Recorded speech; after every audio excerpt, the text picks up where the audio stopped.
Tout le monde attend GTA 6, et c'est normal. Le trailer a explosé tous les records. L'ambiance est dingue, l'univers a l'air massif. Et Rockstar, faut le dire, c'est rarement un flop. Mais ce que peu de gens réalisent, c'est qu'ils ont déjà commencé à payer. Pas pour le jeu, mais pour l'attente. Et dans le monde réel, cette attente, elle a un prix. Tu te dis peut-être, j'ai rien acheté moi. Le jeu n'est même pas sorti en précommande. Ok, mais t'as regardé combien de vidéos sur GTA 6 ce mois-ci?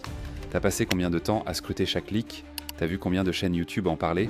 T'as hésité à changer de console? Tu t'es dit, faudra que j'ai la meilleure configuration pour y jouer. Et c'est là que ça commence, parce qu'avant même de mettre 1 euro dans GTA 6, beaucoup ont déjà commencé à ouvrir leur portefeuille. Un t-shirt GTA Vice City, une PS5 au cas où, un abonnement PS Plus ou Game Pass, une manette neuve pour être prêt, ou même une chaise gaming pour l'immersion. Individuellement, ces achats semblent anodins. Mais mis bout à bout, tu peux avoir cramé plus de 200 euros pour un jeu qui ne sortira pas avant 2026. Et Rockstar, eux, n'ont encore rien mis en vente.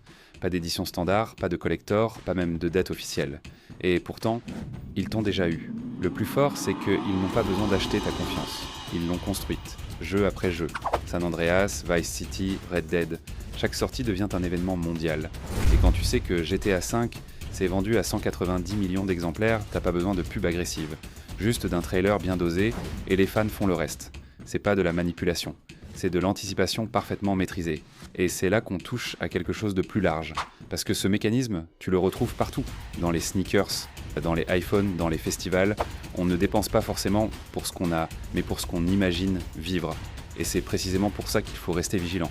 Parce que chaque exception qu'on s'accorde, chaque c'est mon petit plaisir, chaque ça me motive pour bosser, peut se transformer en habitude coûteuse. Et je sais ce que tu vas dire.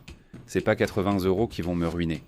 Non, bien sûr, mais 80 euros ici, plus 150 euros pour le concert d'après, plus les 60 euros de la nouvelle paire de baskets, et soudain ton compte est vide alors que tu pensais avoir été raisonnable.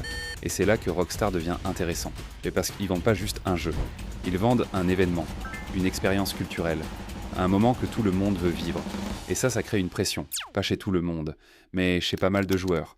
Je veux y jouer Day One. Je veux pas être spoilé. Je veux que ce soit parfait. Et plus tu ajoutes dans ces exigences, plus le ticket d'entrée monte. Une bonne connexion, un bon écran, le bon setup, la version ultime si jamais il y en a une. À la fin, tu payes plus cher pour y jouer, comme tout le monde. Alors est-ce que GTA 6 vaudra son prix? Très probablement. Mais est-ce que toutes les dépenses qu'on fait avant la sortie sont vraiment utiles?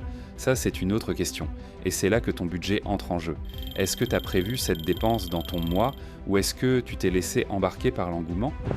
Est-ce que c'est une envie ou une anticipation qui t'échappe?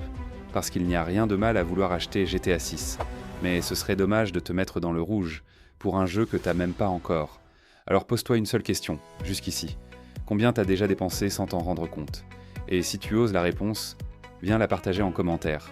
À bientôt sur la boussole budgétaire.